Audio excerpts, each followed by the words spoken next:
The House Energy Communications and Technology Committee will come to order. Madam Clerk, will you please call the roll? Chair Scott, Present. Representatives Andrews, Here. Coleman, Witsit, Here. Neely, Here. Burns, Here. Churches, Present. Hill, Here. McDonald, Present. McFall, Here. Wenzel, Here. Outman, Here. Aragona, Bagol, Here. Green, Here. Preston, Here. Schmaltz. Here. Madam Clerk, or Madam Chair, you have 15 members present. You have a quorum. Thank you. Rep. Andrews makes a motion to adopt the minutes from the November 1st, 2023 meeting. Without objection, the minutes are adopted. Okay, so today we'll be taking testimony on House Bills 4464 and 4465, sponsored by Representative Hood and Roth. At this time, I invite Representative Hood to come to the table. Welcome. Good morning, Chairwoman. Good morning. I've also brought Karin Farrick from the City of Grand Rapids to join me this morning, and we have a few other speakers as well that I'll call up as we move through our agenda. We're very thankful to have an opportunity to speak to these bills. Very thankful for my colleague, Representative Roth, who has joined me with 4465 to make this a bipartisan package to move forward, developing a program, asking the Michigan Public Service Commission to develop a program for community solar. Community solar is small-scale solar investments that work in rural, suburban, and urban communities alike. Community solar is working in 22 states, and in its short 8-year history, it has rapidly deployed thousands of megawatts of energy alongside billions, 10 billion in grid upgrades across those states that have allowed community solar. Community solar is rapid. These are small projects that can be developed and delivered in 2 years or less. A substantive difference with some of the larger scale projects that we've seen deployed across the states. And because of that, I have a deep passion for community solar. I think it is a turnkey solution that we can begin to deploy to address the immediate grid reliability needs and clean energy demands of a very broad group of customers. Community solar isn't just for individual rooftops, but provides access to affordable solar energy to apartment buildings, condos, townhomes, and really fits well with multifamily housing units. In addition to that, a variety of institutions and organizations can partner in communities to deliver community solar. So small industrial businesses, churches, community centers, schools, these are all places that can take advantage of community solar when it's deployed in a state. I will pause on my remarks and hand it over to Karin Farrick from the City of Grand Rapids to tell us a little bit of our story in trying to establish community solar in our city. Good morning, Chair Scott and committee members. My name is Karin Farrick, and I am the Government and Legislative Affairs Officer for the City of Grand Rapids. Thank you for the opportunity to provide testimony today in support of House Bills 4464 and 4465. The City of Grand Rapids enthusiastically supports codifying private development of community solar. This legislation will further many of the clean energy goals set by the city, including an aggressive commitment to reduce carbon emissions and enhance climate resiliency, both for municipal operations and for residents, businesses, and organizations within the city. Additionally, in recognition that Black, Indigenous, and people of color and low-income residents have negatively and disproportionately borne the burden of inefficient homes, high energy burden, severe weather impacts, unreliable energy systems, and higher levels of air pollutants, collectively we all must prioritize investments that address these burdens in our BIPOC and low-income communities. Therefore, the requirement in this legislation that at least 30% of the electricity produced must be reserved for low-income households is directly in line with our commitments to equity and climate justice. The city is anxious to continue moving forward with achieving the clean energy goals that have been set, and in particular, the city hopes to receive funding that can support community solar via the Federal Inflation Reduction Act.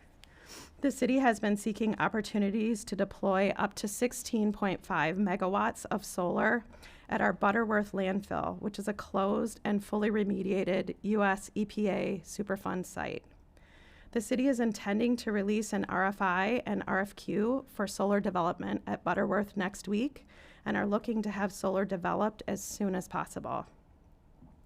These bills enhance the city's opportunities to deploy solar and to do so in a fashion that supports some of the most vulnerable residents in our community. The Butterworth landfill solar project is shovel-ready and has the opportunity to reduce community-wide and municipal emissions. I appreciate the opportunity to work with Representative Hood, and we look forward to continuing to work with you as these bills move through the process. Thank you again for your consideration of these bills and to offer support for this legislation. Thank you so much. Now we will have members from the Community Solar Alliance join us, and if you could introduce yourselves, that'd be great. Please come to the table. Thank you.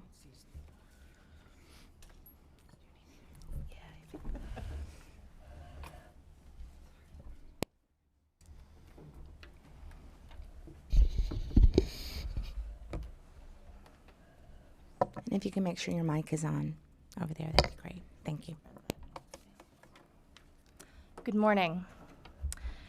Chair Scott, Vice Chair Andrews, Vice Chair Wenzel, members of the committee, thank you for the opportunity for allowing us to come speak to you this morning on very important pieces of legislation, the bipartisan community solar package.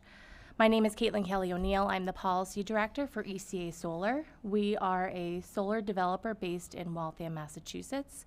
ECA Solar was founded about 10 years ago, and we started as a smaller commercial rooftop developer installer, and the growth that our company has seen over the past decade really mirrors the growth of the solar industry and community solar. And we now develop particularly community solar projects across 7 states in the country.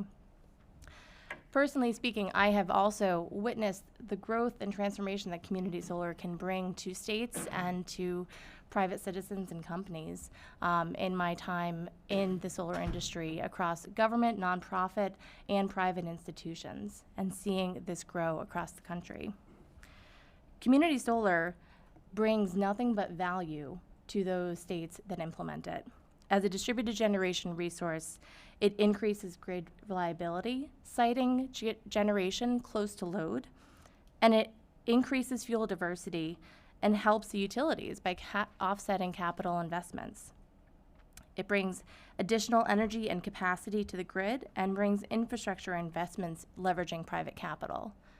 But more importantly than all this, it expands the clean energy economy to all. It allows those who maybe can't afford or aren't able to install solar on their rooftop or their private business to still participate in generating clean energy and to receive direct benefits through bill savings. It also brings cities and towns additional tax revenue. It brings private landowners additional revenue to help supplement their households. It helps companies, it helps private citizens, it helps low and moderate income citizens and companies.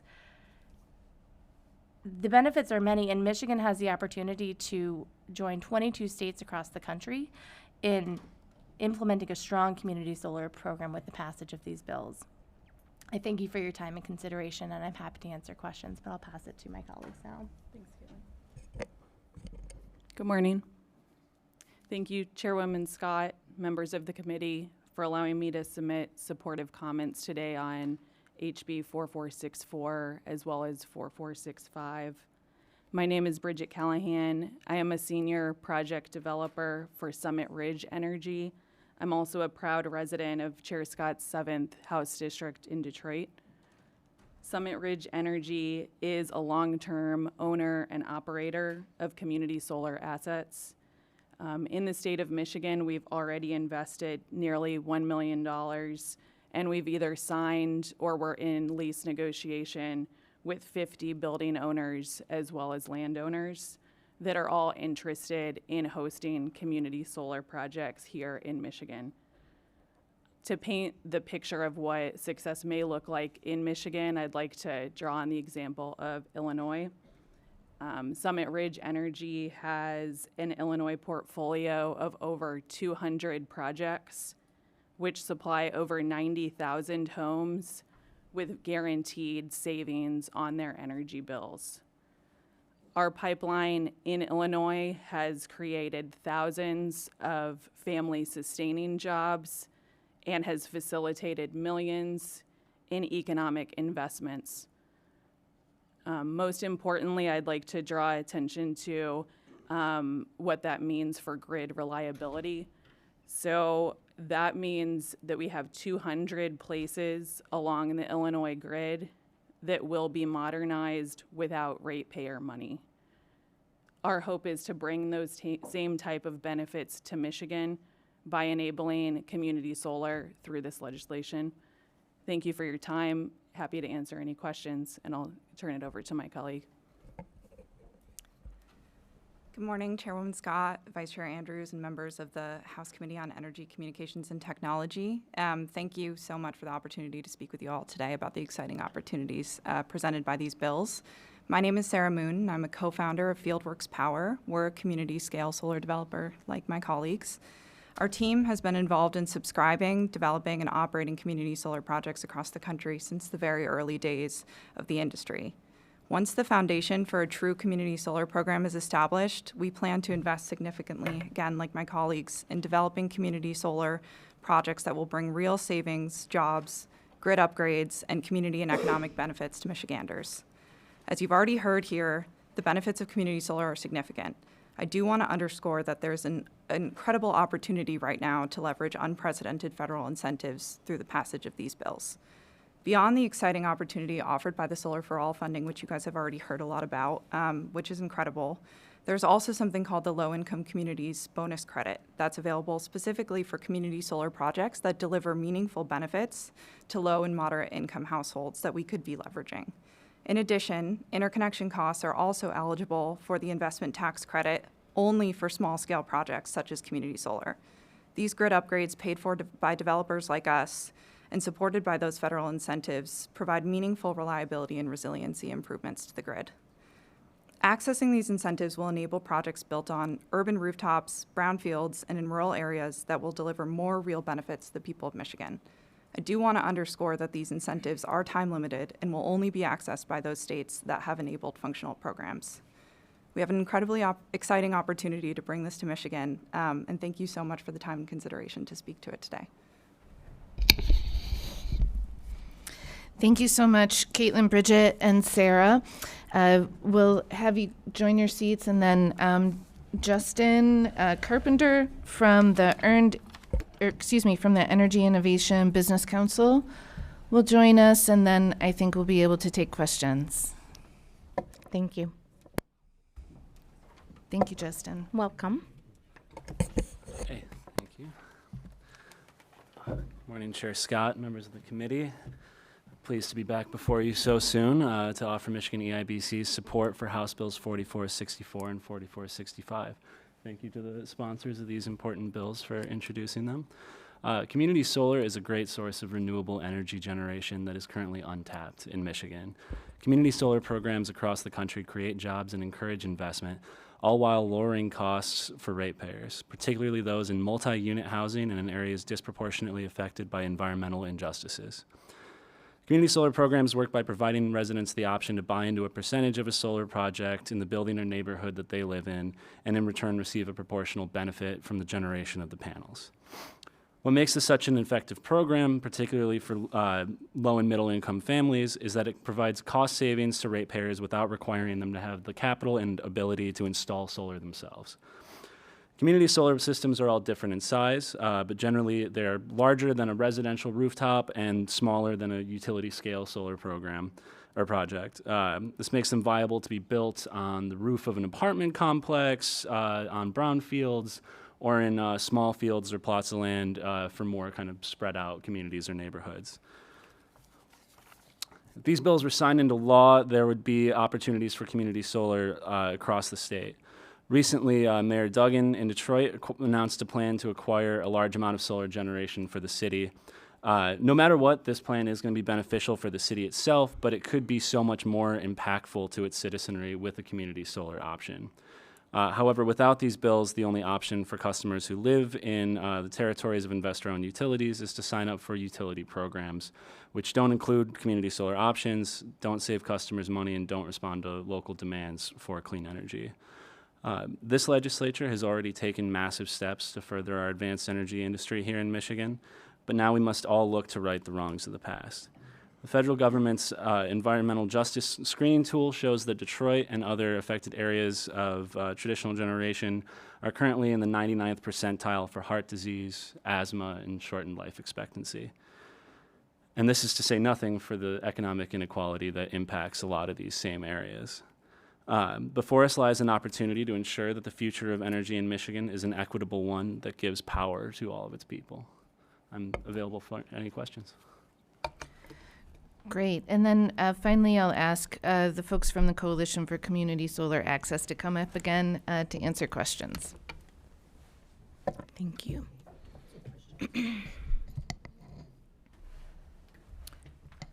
Okay, Chair recognizes Representative Hill. Good morning, thank you. Could you say a little bit more about how community solar would directly support reliability? We've heard so much about, we've had these large-scale outages across, tens of miles, hundreds of miles even a couple of times. How does community solar make that better? Sure. Thank you for the question, Representative. The community solar is built on the distribution system and the distribution grid. So by building and connecting directly to that system, you have smaller projects, as we've talked about, and they're kind of scattered, and so they're spread out, but they're also sited closer to the load that they're serving. So you don't have to go through the transmission system. They are providing energy directly to that distribution system, which serves businesses and homes. In addition to that, when any distributed energy project is built, a utility is going to do a study of the interconnection. When they do the study, they basically, they're not going to let a project interconnect to the grid unless they're sure that it is safe for that project to operate.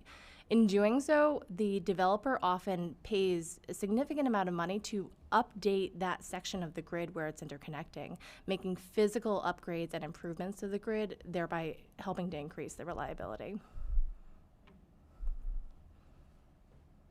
All right, Chair recognizes Majority Vice Chair Andrews. Thank you, Chair. Could any of you or perhaps the bill sponsor speak to any oversight that the Public Service Commission has when it comes to community solar projects and what that might look like? Yeah, to go for it.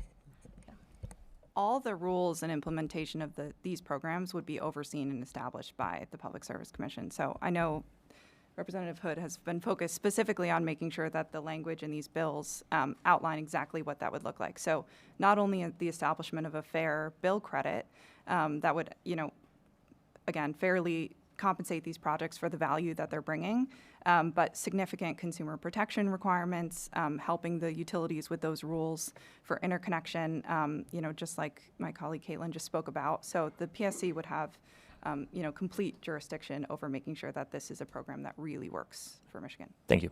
Yeah. Thank you. Chair recognizes Representative Preston. Thank you, Madam Chair. Are you guys familiar with the term, the solar curtailment paradox? It's where solar generation exceeds what the grid or the distribution grid can handle, because that's happening currently in several states and other countries with unmitigated proliferation of solar. And you indicate that you're using significant subsidy dollars to expand this network. What kind of checks and balances do we have in place to make sure that we don't run into an inversion where daytime, which is normally peak, becomes off-peak because there is so much, generation flowing onto the system. In California right now, the CPUC is set to force generators, solar generators, to sell their solar generation to the utility and then buy it back at a higher rate. So they're going to take a net loss of their generation. That's what's headed for us. Do you guys have any plans in place to mitigate that? So I think that upgrading the distribution grid is absolutely something that should be looked at in Michigan. I mean, for multiple reasons. I mean, that is, a big reason that we are seeing outages across the state as well as upgrading. That's not what I'm talking about, though. I'm talking about solar generators. So these people that put solar generation on their rooftop, potentially down the road, selling their electrons to the utility at one cost and then buying back at a higher cost. They're going to take a net loss on that. So that's why we support net metering rates, a return to net metering, which would ensure that you actually are getting the exact inflow, outflow. And so if they do that, who picks up the loss of generation at night? What are the utilities supposed to do when the sun sets? I think that's why it's very important to build out storage assets, both behind the meter and utility scale. It allows for when the sun isn't shining, when you're not actively generating, you draw from the excess power that you've made during the day and stored. So current battery technology is 4 hours. It depends. So we actually have members with multiple different types of technology, different chemistries across the board. One of them, and this is utility scale, actually works with iron oxide. So it works by essentially you have a piece of iron and you are discharging electricity by rusting it and capturing the energy released during that chemical reaction, and you are charging the battery through electrolysis, effectively removing that rust. So you may have the answers on this. I just want the committee to know that this is a big problem that's happening across the country with the unmitigated proliferation of solar. These grid operators and utilities have to balance between keeping the lights on and doing the net metering. And Representative, I will say that the iron oxide batteries as well are long duration. They are 24 to 48 hour capacity. Also, with respect, Representative, Michigan is not California. Michigan is not at a place right now where in the near future we would see the same types of issues that California is seeing with the level of solar that's being integrated into the grid. In addition, I think the expectation and the goal here is to diversify Michigan's fuel sources. Solar would be one of many fuel sources supplying energy to the Michigan grid, and there are challenges, but at this point, we also know grid operators are becoming more used to predicting and understanding how solar is operating during the day on the grid, anticipating that, the utilities can anticipate that, and the problems that California are seeing, Michigan is many, many years away from that. We are starting at a place where we have very little distributed generation and no community solar, and Michigan also has significant load to absorb the new generation that's going to come online through the establishment of community solar. I guess I'll just close by saying that I'm sure that the legislators in California, Arizona, and the heads of state over in Australia, we're saying the same thing. At some point, it is going to get to that point.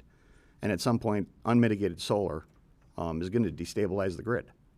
There has to be, areas where we come to a balance where grid reliability and affordability is the end game, not just harvesting of federal dollars. There are certain mechanisms that you can put in place through market signals, through operational signals to help mitigate the impact of increasing the distribution of our generation sources on the grid.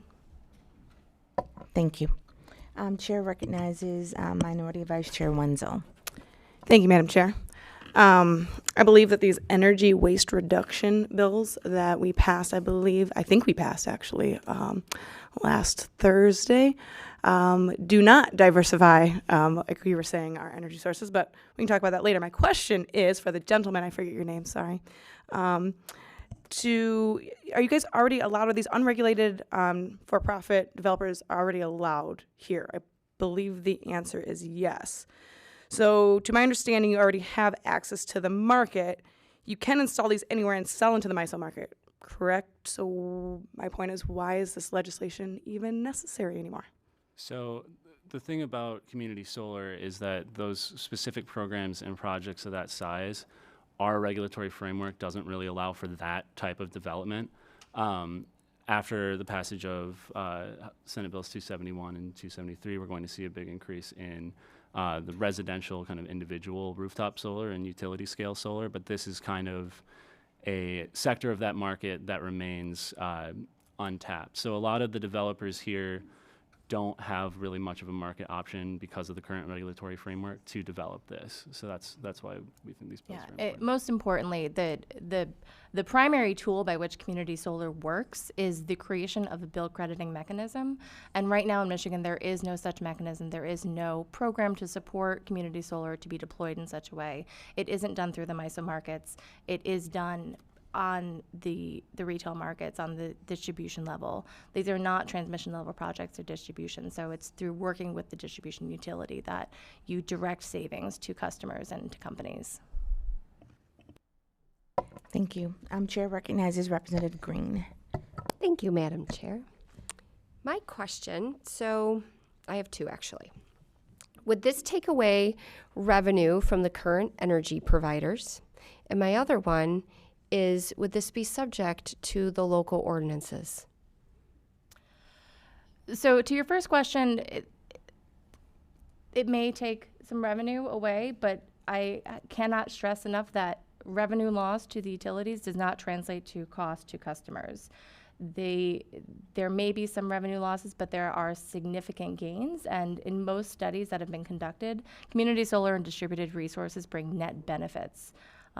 They are bringing energy and capacity to the grid. They are allowing the utilities to offset transmission upgrades. They are allowing the utilities to leverage private capital to make distribution direct infrastructure upgrades. It was yes, no, so it's yes. Okay, that's fine. I just wanted that answer to be clear. And on the second part of your question, sorry, can you repeat the? Yeah, are the community solar projects subject to the local ordinances? Yes, they are. So community solar developers work solely with local cities and towns on permitting and siting projects. I guess it's too bad that this wasn't presented before what happened last week. I think we're all a little traumatized, and it doesn't sound like a bad plan here, but I think all of us kind of are wanting to put the brakes on anything that has the word solar in it at this point.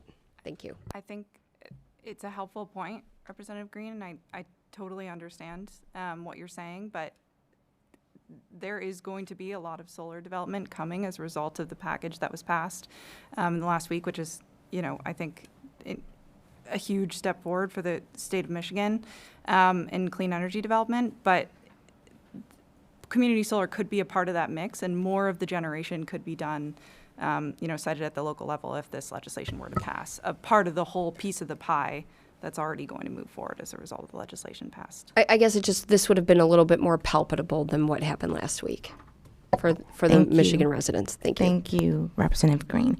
Are there any other questions? No other questions? Okay, I'm going to be reading in.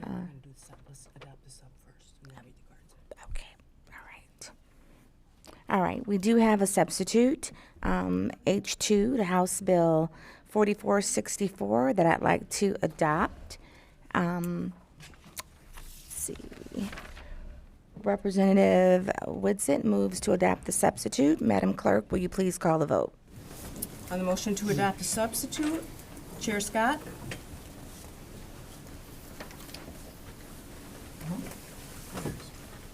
Yes. Representatives Andrews? Yes. Holman? Yes. Whitsitt? Yeah. Neely? Yes. Burns? Yes. Churches? Yes. Hill? Yes. McDonald? Yes. McFall? Yes. Wenzel? No.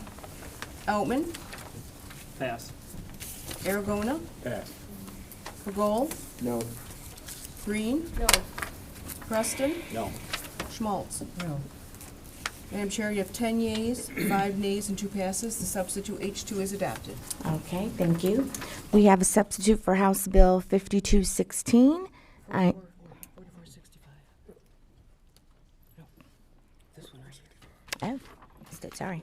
Okay, excuse me. Okay, I see it right here. Okay, it's written out. That's okay. All right. We have a substitute for H1 for 4165. Is that a 4? 4465. Representative Churches makes a motion to adopt the substitute. Madam Clerk, will you please call the roll? On the motion to adopt the sub, Chair Scott, Yes. Representatives Andrews, Yes. Coleman, Yes. Witsit, Yeah. Neely, Yes. Burns, Yes. Churches, Yes. Hill, Yes. McDonald, Yes. McFall, Yes. Wenzel, No. Outman, Pass. Aragona, Pass. Bagol, No. Green, No. Preston, No. Schmaltz. No. Madam Chair, you have 10 yeas, 5 nays, 2 passes. Substitute H1 is adopted. Thank you.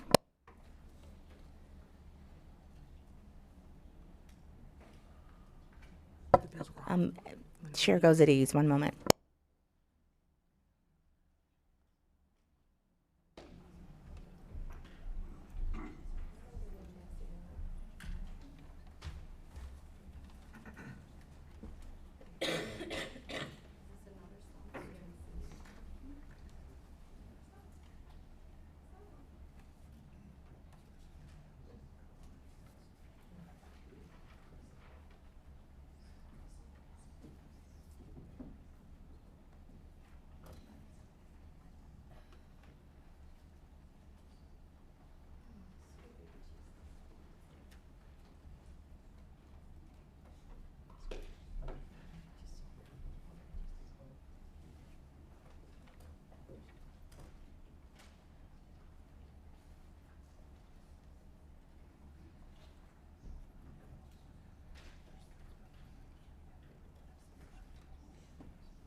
Thank you.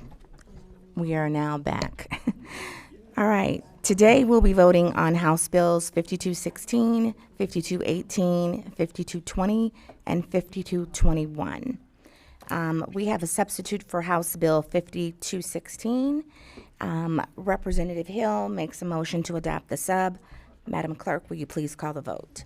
On the motion to adopt substitute H1, Chair Scott, Yes. Representatives Andrews, Yes. Coleman, Yes. Witsit, Yes. Neely, Yes. Burns, Yes. Churches, Yes. Hill, Yes. McDonald, Yes. McFall, Yes. Wenzel, Yes. Outman, Yes. Aragona, Yes. Bagol, Yes. Green, Yes. Preston, Yes. Schmaltz. Yes. And Chair, you have 17 yeas, substitute H1 is adopted. Thank you. Now I need a motion to report House Bill 5216 with recommendation as substitute H1, Representative Churches moves to report the bill with recommendation as substitute H1. Madam Clerk, will you please call the vote? Chair Scott, Yes. Representatives Andrews, Yes. Coleman, Yes. Witsit, Yes. Neely, Yes. Burns, Yes. Churches, Yes. Hill, Yes. McDonald, Yes. McFall, Yes. Wenzel, Pass. Outman, Pass. Aragona, Pass. Magol, Pass. Green, Pass. Preston, Pass. Schmaltz. Pass. Madam Chair, you have 10 yeas, 0 nays, 7 passes. House Bill 5216 is reported with recommendation of substitute H1. Thank you. We will now report on House Bill 5218 with recommendation. Representative McFall moves to report the bill with recommendation. Madam Clerk, will you please call the vote? Chair Scott, Yes. Representatives Andrews, Yes. Coleman, Yes. Witsit, Yes. Neely, Yes. Burns, Yes. Churches, Yes. Hill, Yes. McDonald, Yes. McFall, Yes. Wenzel, Pass. Outman, Pass. Aragona, Pass. Magol, Pass. Green, Preston, Pass. Schmaltz. Pass. Madam Chair, you have 10 yeas, 0 nays, 7 passes. House Bill 5218 is reported with recommendation. Thank you. Next, we have a substitute for House Bill 5220. Representative McDonald moves to adopt substitute H1. Madam Clerk, will you please call the vote? On the motion to adopt substitute H1, Chair Scott, Yes. Representatives Andrews, Yes. Coleman, Yes. Witsit, Yes. Neely, Yes. Burns, Yes. Churches, Yes. Hill, Yes. McDonald, Yes. McFall, Yes. Wenzel, Yes. Outman, Yes. Aragona, Yes. Magol, Yes. Green, Yes. Preston, Yes. Schmaltz. Yes. Madam Chair, you have 17 yeas, substitute H1 is adopted. All right, I need a motion to report House Bill 5220 with recommendation as substitute H1. Representative Burns moves to adopt House Bill 5220 with recommendation as substitute H1. Madam Clerk, will you please call the vote? Chair Scott, Yes. Representatives Andrews, Yes. Coleman, Yes. Witsit, Yes. Neely, Yes. Burns, Yes. Churches, Yes. Hill, Yes. McDonald, Yes. McFall, Yes. Wenzel, Pass. Outman, No. Aragona, Pass. Magol, Yes.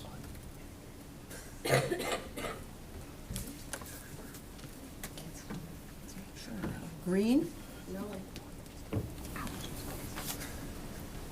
Preston, No. Schmaltz. Pass. Madam Chair, you have 11 yeas, 3 nays, 3 passes. House Bill 5220 is reported with recommendation of substitute H1. Thank you. Finally, we have a substitute for House Bill 5221. Representative Coleman moves to adopt substitute H1 to House Bill 5221. Madam Clerk, will you please call the vote? On the motion to adopt substitute, Chair Scott, Yes. Representatives Andrews, Yes. Coleman, Yes. Witsit, Yes. Neely, Yes. Burns, Yes. Churches, Yes. Hill, Yes. McDonald, Yes. McFall, Yes. Wenzel, Pass. Outman, Pass. Aragona, Pass. Magol, Pass. Green, Pass. Preston, Pass. Schmaltz. Pass. Madam Chair, you have 10 yeas, 0 nays, 7 passes. House Bill, the substitute is adopted. Thank you. I now need a motion to report House Bill 5221 with recommendation as substitute H1. Representative Neely makes a motion. Madam Clerk, will you please call the vote? Chair Scott, Yes. Representatives Andrews, Yes. Coleman, Yes. Witsit, Yes. Neely, Yes. Burns, Yes. Churches, Yes. Hill, Yes. McDonald, Yes. McFall, Yes. Wenzel, Pass. Outman, No. Aragona, Pass. Magol, Pass. Green, Pass. Preston, No. Schmaltz. Pass. Madam Chair, you have 10 yeas, 2 nays, 5 passes. House Bill 5221 is reported with recommendation of substitute H1. Thank you. Okay. I want to thank everybody who presented today. We really appreciate you taking the time to come in and discuss more about community solar. Thank you so much. Also, with there being no further business before the committee is adjourned. Thank you.